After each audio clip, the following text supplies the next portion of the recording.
কয়েকদিন ধরেই এ বাড়িতে রয়েছি, শরীরের অবস্থা ভীষণই খারাপ। কিন্তু কিছু করার নেই, শরীরকে উপেক্ষা করি, আমাকে ব্লগ বানাতে হবে। তো সকাল সকাল উঠে চা বিস্কিট দিয়েছিল খেতে মা, তারপরে দিয়েছিল মুড়ি আর চপ, মায়ের বানানো চপ বাড়ির, একদমই কম তেলে ভাজা।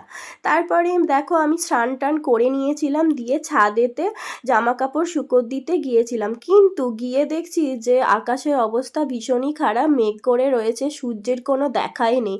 তাও মিলে দিলাম আর কি, দিয়ে নিচে নেমে এসে করে নিয়েছিলাম লাঞ্চ। মাকে বলেছিলাম আজকে সিম্পল লাঞ্চ বানাতে, সেই জন্য মা বানিয়েছিল আলু ভাজা আর ডিম ভাজা আমার জন্য, আর ওরা মাছ খেয়েছিল, আরও কী সব খেয়েছিল আমি জানি না, আমি ওগুলো টাচও করি না। তারপরে আমি ওষুধ খেয়ে নিয়েছিলাম, এত ওষুধ ডক্টর দিয়েছেন যে কী আর বলবো। তারপরে বাবা মার সাথে গল্প করেছিলাম, দিয়ে ডিনার করে সোজা ঘুম। That's it, by.